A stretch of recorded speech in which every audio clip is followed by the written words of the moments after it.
Estamos de vuelta en Tolerancia Cero. Nos acompaña el economista de Fundación Sol, Marcos Kremerman. Muy buenas noches, Marcos. Gracias por estar aquí. Buenas noches, Matías. Sueldo mínimo es el tema político de la semana, uno de los temas políticos de la semana. De hecho, una de las divergencias importantes, encuentros en la propia alianza, fue por este tema.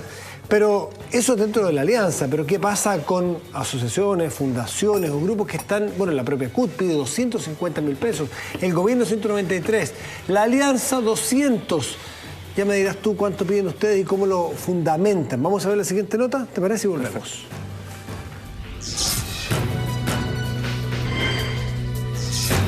Estamos actuando con mucha responsabilidad. Los gobiernos pueden equivocarse y de hecho se equivocan. Controvertido ha sido el debate del reajuste del salario mínimo, luego que el gobierno propusiera aumentarlo a 193.000 pesos. Para 2 Chocman al día, quizás alcance este reajuste. Muchas gracias. La consecuencia de seguir con esta posición, de negarse a legislar, significa que los trabajadores que tienen menos no tendrían reajuste. Fue el Chocman más amargo para el Ejecutivo. La Cámara votó contra la idea de legislar. El proyecto pasó al Senado, pero el balde de agua fría vino de los aliados del gobierno. El propio presidente de Renovación Nacional puso su voto en duda. Claramente es partidario de incrementarlo a 200.000 pesos. Llamamos a nuestros socios de coalición a apoyar con lealtad al gobierno del presidente Piñera. Uno es leal con los gobiernos también, contradiciéndolos en algún sentido. Los gobiernos pueden equivocarse y de hecho se equivocan. Seguimos pensando que un aumento mayor del salario mínimo no causa cesantía. Fue en un almuerzo con las bancadas oficialistas en que el ministro de Hacienda logró aplacar los ánimos y consiguió que el proyecto siguiera su curso. Nosotros creemos que todavía se puede hacer un esfuerzo adicional y vamos a insistir en ese planteamiento. Yo preferiría derechamente que los gobiernos asuman su salario mínimo y no lo envíen al Congreso. Que lo anuncien por cadena nacional y se haga cargo el presidente y el ministro de Hacienda. La consigna de un salario de 250.000 pesos logró que la CUT reuniera gente cuando esta semana salió a la calle. La convocatoria fue precaria y sin el permiso de la Intendencia, la manifestación no logró amplificarse. A los ministros de Estado, el señor Larraín, le preguntamos cuánto gana él y por qué otros chilenos no pueden ganar 250.000. Es un 50% superior al promedio de reajuste del gobierno anterior.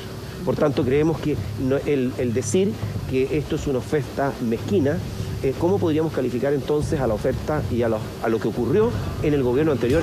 Con parte de RN presionando para incrementar la propuesta del Ejecutivo, el propio presidente Piñera salió al paso de estas peticiones. Mientras más demagogia, populismo o irresponsabilidad haya en el ambiente, más serio y más responsable va a ser la actuación del gobierno. Porque este tema nunca se conversó con el presidente del partido hasta que fue enviado el proyecto. Mientras el gobierno reactivó el diálogo con Renovación, al proponer un mecanismo estable para fijar el salario mínimo, el reajuste se votará el próximo martes. Cerca de 800.000 chilenos reciben el sueldo mínimo. La duda es si 193 o 200.000 pesos serán suficientes para mitigar la pobreza y asegurar equidad.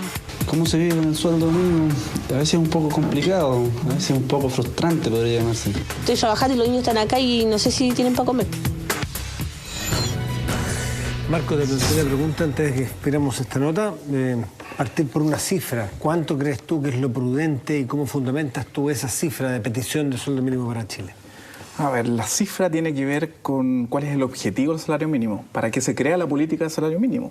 En Chile nace bajo el concepto de sueldo vital en el año 37 y el objetivo es satisfacer las necesidades básicas del trabajador y su grupo familiar. Parece que se nos olvidó ese debate, se nos olvidó cuál es la función de la política de salario mínimo. A los gobiernos anteriores se le olvidó, a este gobierno también se le olvidó. Y en estos momentos nos enfrentamos a una idea de que el salario mínimo al parecer tuviera en equilibrio. Así como que ya estamos en un punto donde tenemos que ver la inflación y la productividad y ajustar 10.000 pesos más, 12.000 pesos más, si no nos queda una hecatombe en la economía. El problema es el diagnóstico. El diagnóstico está pésimamente hecho porque en primer lugar el salario mínimo actual, el propuesto por el gobierno, el último de 193.000 pesos, solo permite cubrir el 66% de una línea de pobreza familiar para 4 personas. En ese sentido no está cumpliendo su objetivo. ¿Y qué pasa? Que en Chile tenemos personas que trabajan 45 horas a la semana, 800.000, 900.000, que es las personas que ganan el mínimo en términos de los asalariados privados, y que son pobres. Personas que trabajan, se sacan la mugre 45 horas a la semana y son pobres, y eso no es debate. no es tema. Eso es un elemento. Y otro elemento central es que no hemos reconocido que Chile tiene un mini salario mínimo. ¿Qué significa eso? Lo más didácticamente posible. Hay un especialista en la OIT, que es Catherine Sayet, que compara los países y nos dice lo siguiente. Cuando el salario mínimo, como proporción del Producto Interno Bruto por persona de cada país, es para ver y medirlo en relación al tamaño de la economía de cada país, se ubica por debajo del 30%, estamos hablando de mini salario mínimo, y cuando estamos sobre el 60% es maxi salario mínimo, y ambos comprometen o la integridad de los trabajadores o el funcionamiento de la economía. Con la propuesta del gobierno nos situamos en un 29%, teniendo un mini salario mínimo, y es el valor más bajo desde el año 89. O sea, estamos en una situación y un error de diagnóstico fatal que no es reconocido ni por los gobiernos anteriores ni por este gobierno. Dos cositas. Una es que me des una cifra, pero dos, se me olvidó a mí como conductor de esta conversa, es plantear esta pregunta para ustedes, para que participen en nuestra página web tolerancia0.cl. ¿Cree que un salario mínimo de 200.000 pesos aumentará el desempleo? A, sí, B, no, en tolerancia0.cl. Y una cifra, ¿me vas a dar una cifra de cuánto crees tú en todas tus estimaciones conceptuales? Dame un número. Sí, nosotros hicimos una propuesta en la Fundación Sol, nuestra propuesta son de 270.000 pesos, con una gran salvedad, porque no se puede hablar de la cifra sola, es que las empresas más pequeñas, las micro y pequeñas empresas, las que venden menos de 25.000 UF al año, menos de 500 millones al año, sean subsidiadas las cotizaciones de los trabajadores. Entonces, ellas enfrentarían salarios mínimos reales entre 216.000 pesos y 237.000 pesos. Perfecto. Esa es una transición de mediano plazo. O sea, tú estás proponiendo una cifra aún superior a la de la CUT. Claro. Bueno, yo te quiero plantear otra situación, porque mucha gente, la gente común y corriente, que no son economistas, entre los cuales yo me incluyo, o sea, yo soy común y corriente, no soy economista, a veces no entienden la obstinación, la ferocidad, con cortapluma en mano, con que se disputan lo que parece una porquería de plata, 3 lucas más, 3 lucas menos, parece una locura. La gente dice, pero ¿cómo es posible esto? ¿Cómo por 5 lucas más, 10 lucas más? Entonces, emergen los sabios con los anteojos cabalgando en la punta de la nariz, que se echan para atrás en su sillón y nos dicen que la economía es muy compleja, que es una maquinaria que produce efectos en cascada, como Fernando, y que efectivamente viene el acabo de mundo, quizás no brutalmente, pero va a disminuir, lo dijo el presidente Piñera, que hace unos años atrás pasó eso, va a disminuir la contratación, o sea, que van a haber efectos que al final van a revertir. Esa es una explicación. La otra explicación es que sencillamente estamos acá en presencia de una casta, una élite económica, política, que vive en una cultura de no soltar nunca la teta, como decía Felipe Lamarca, que se lo quieren todo para ello, que cuando hay que redistribuir premios especiales, todo va a dar simplemente a los ejecutivos superiores, los de abajo nunca se enteran de que hubo, que cuando hay que cortar la grasa, como dicen siempre, la grasa es del ascensorista o del que sirve el café, nunca a los ejecutivos, en fin, pintan una situación como que aquí tenemos una cultura mezquina, de clase, de élite, que sencillamente está acostumbrada a vivir, y entiendo que esos datos existen, como una de las élites más privilegiadas del mundo, en una de las más privilegiadas del mundo, y no quieren soltar la teta nomás, pues.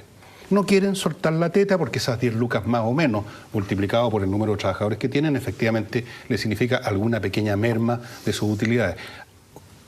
A lo mejor tú tienes una tercera visión, me gustaría escucharte.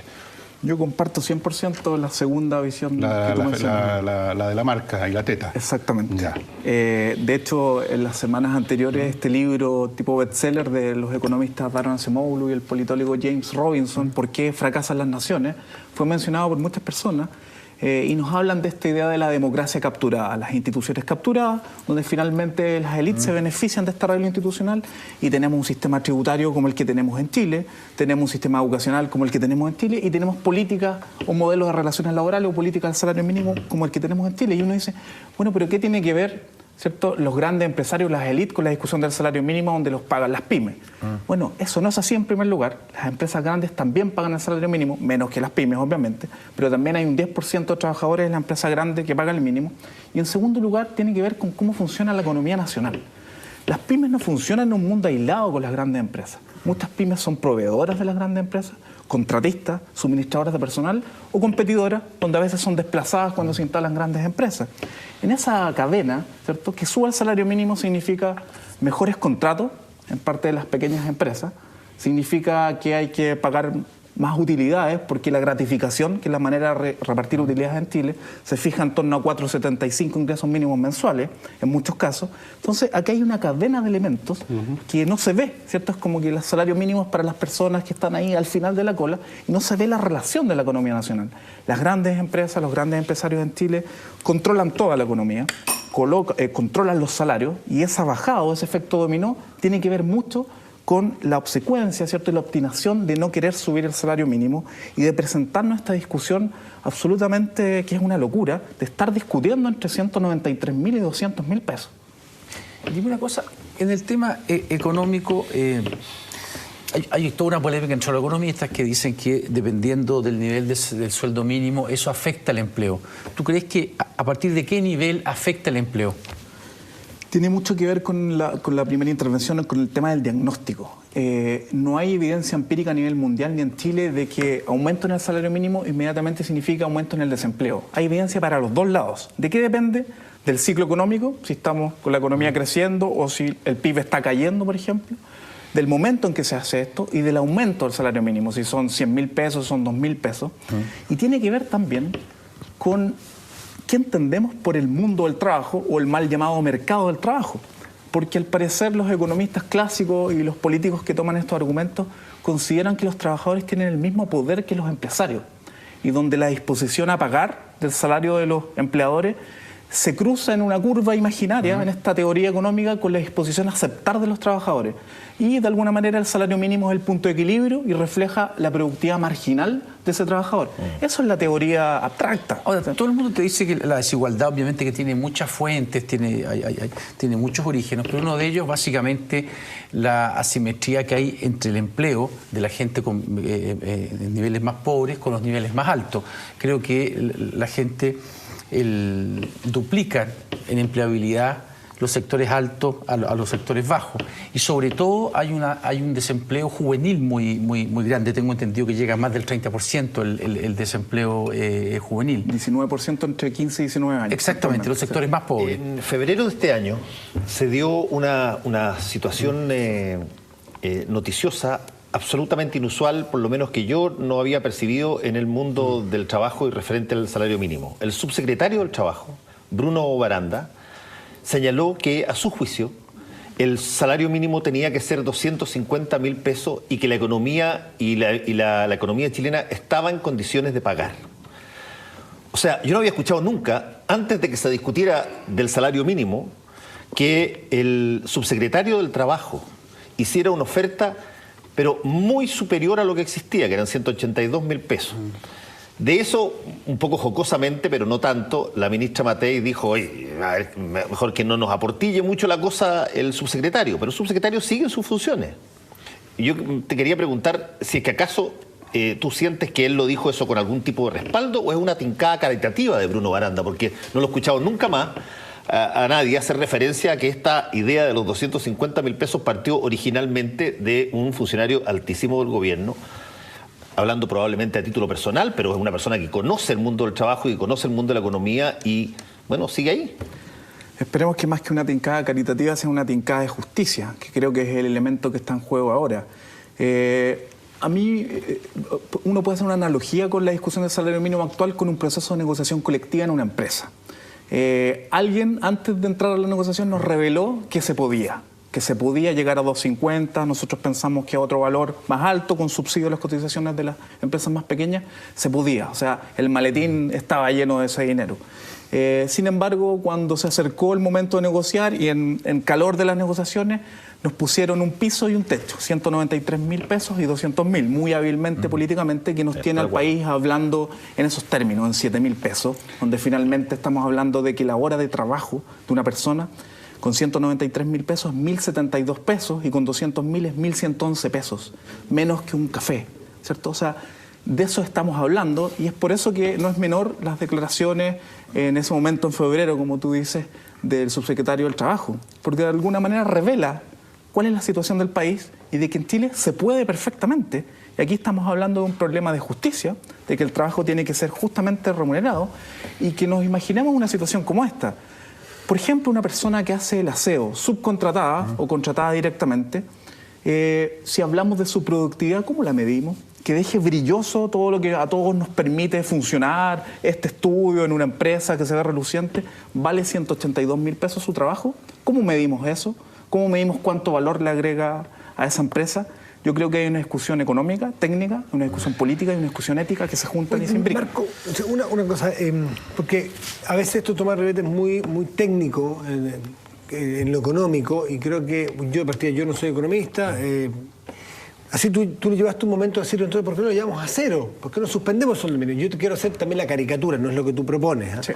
La otra caricatura, ¿qué pasaría, crees tú, para probar el test ácido del argumento del riesgo en el empleo? ¿Qué pasaría si ponemos en 1 millón de pesos el sueldo mínimo? ¿Qué crees tú que pasaría hoy si a Chile, insisto, es una caricatura, para ver qué me contestas? Perfecto. Habría problemas efectivamente en el empleo, y es por eso que nosotros en la Fundación Sol proponemos 270.000, y no solo 270.000, sino subsidios a empresas pequeñas, y a la vez proponemos que exista una ruta de mediano plazo. Y un punto adicional, proponemos incluso que esto esté vinculado con el ciclo económico. O sea, nosotros proponemos un reajuste de aquí a los próximos 6 o 7 años, y que en caso de que, por ejemplo, el IMASEC de los últimos 6 meses esté bajo el 3%, sea negativo, el ajuste sea inferior al... ¿Sabes qué me revela esta caricatura, o esta respuesta también de la caricatura a la caricatura, de que efectivamente, dicho por ti, es sensible el mercado del trabajo o la empleabilidad de las personas dependiendo de dónde está el sueldo mínimo? En lo que estamos todos, o más bien los expertos, en discrepancia es de establecer dónde está ese punto. Uno cree que 193, tú crees que en 270, otro 250, en fin. Pero esto echa por tierra, porque al integrarte a ti a este consenso, echa por tierra ese argumento que algunos dicen que es mentira y es una amenaza de los gobiernos, el plantear que se pone en riesgo el empleo con el sueldo mínimo. Lo que pasa ¿te fijas? Tiene que ver, lo que pasa es que hay que ver en qué punto, pero tú estás de acuerdo. Pero lo que es mentira es que en cualquier momento un aumento del salario mínimo afecta al empleo. Aquí hay factores que son clave. No, pues entonces cuando estamos a toda máquina con la economía funcionando en nuestro mejor momento histórico, ¿se puede poner 1 millón de pesos también? No. Lo que pasa es que pero el tema pasa por el punto de partida, porque 1 millón de pesos, ¿cierto?, en la situación en que está Chile en estos momentos, es muy difícil. Solo decir que no es un argumento falaz el que en algún momento, no sabemos cuál, no estamos de acuerdo, en algún momento se pone en riesgo el empleo o la cantidad de empleos dependiendo. Por supuesto se lo lleva 1 millón de pesos. Hay algunos que dicen que eso es una falacia política. A priori.